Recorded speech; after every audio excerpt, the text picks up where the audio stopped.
Hello everyone, my name is LaPortia Mitchell. I'm a student at Liberty University, and today I will be presenting to you my interpersonal communication project for my HSCO 508 Studies in Interpersonal Communication class. Next slide. Just to give you all a little bit of introduction about myself, I'm a graduate student at Liberty University. I'm pursuing my master's in human service, marriage and family counseling.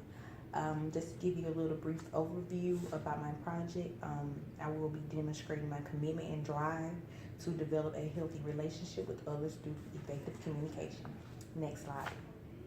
Okay, first I want to start by defining what communication is, as well as interpersonal communication.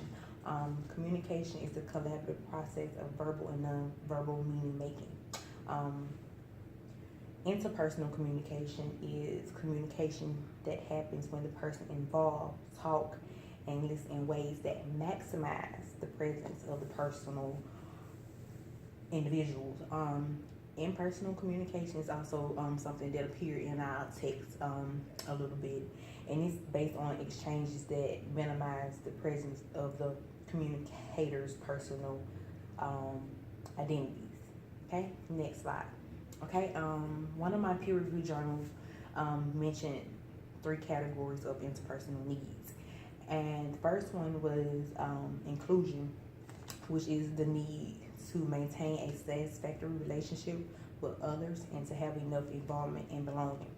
The second was control.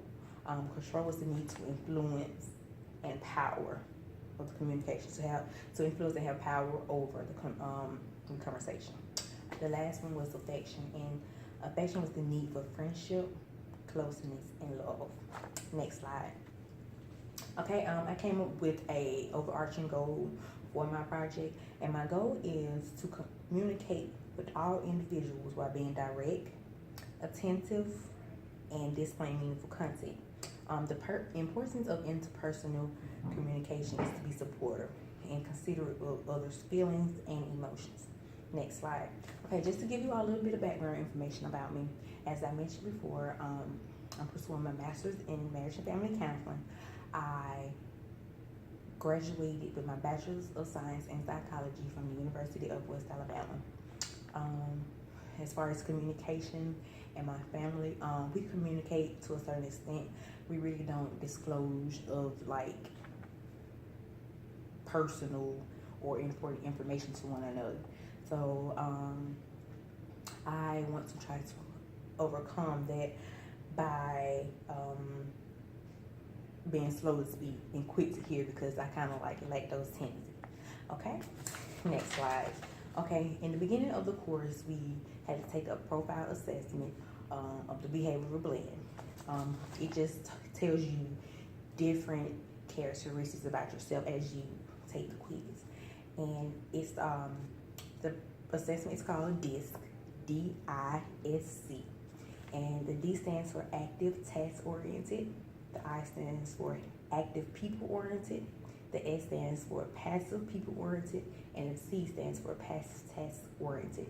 And as I was taking the assessment, what was expected of me was a study specialist, which was the S characteristic, and what it was actually me is SC, the study content type. And in my next slide, I will be giving you characteristics of both. Next slide. Okay, just to give you all a little bit of background information about the different types. The S type, which is expected of me, was to be sensitive and submissive, to be loyal and friendly, humble-spirited and have a quiet demeanor, to be steady and stable, and to the security-oriented. And what was actually me, which was the SC type, people expect me to be reserved and cautious, intelligent and knowledgeable, a loyal listener, steady and stable, and safe and secure, which I possess all those characteristics. Next slide. Okay, I thought that it was very helpful for me to list ways to control my behavior blend. So I listed one for each: what was expected of me, the S type, and what is me, the SC type. Okay, in order to control the S type, you need to increase your confidence, to fear not, to speak out more often than needed, to be outgoing, to be assertive, and to not to be so insecure. Okay, and for the SC type, I need to be more assertive and strong, which is true. I need to be more enthusiastic.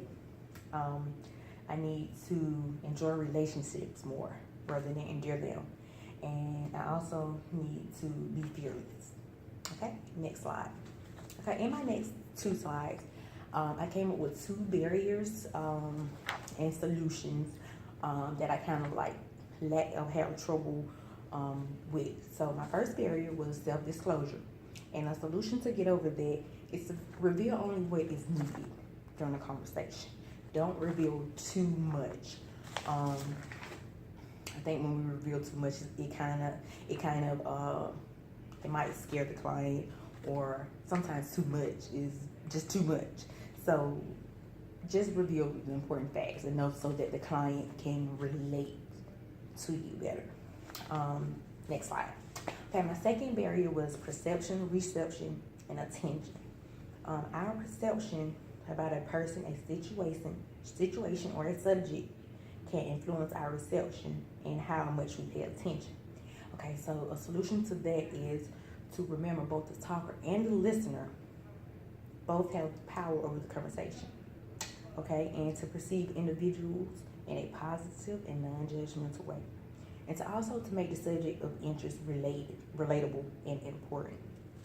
Okay, my next 2 slides, I will be talking about resources and strategies that I found helpful throughout this course. Okay, next slide.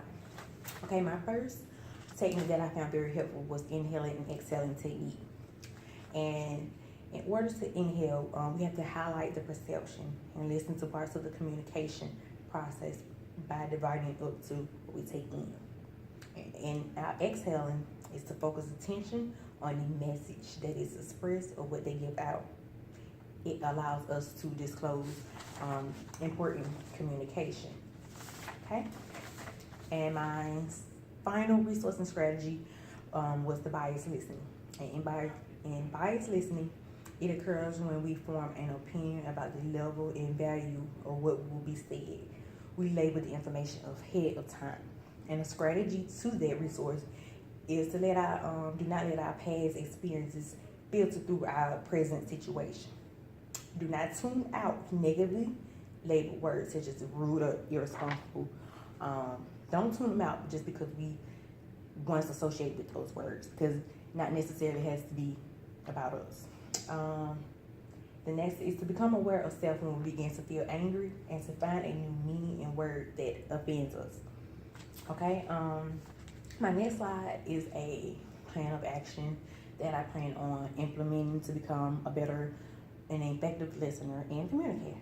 So I came up with 6 steps that I plan to take.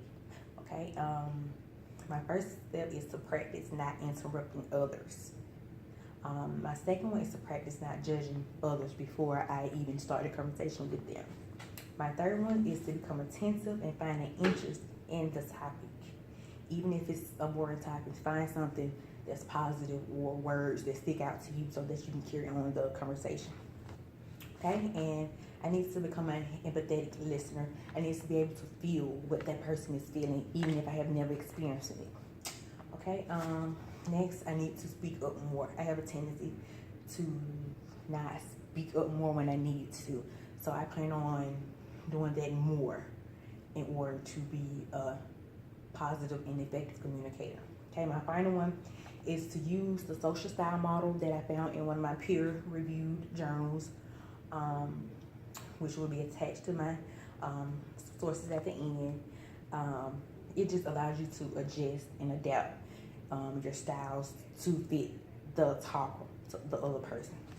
Okay, my final slide is my conclusion. Okay, so to conclude my project, I just presented to you my goals, my barriers, background information, and my behavior plan assessment results.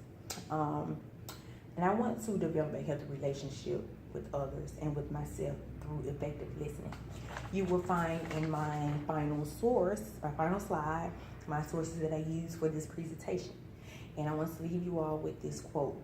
One of my favorite quotes that I use throughout this course is, "You cannot not communicate." Thank you.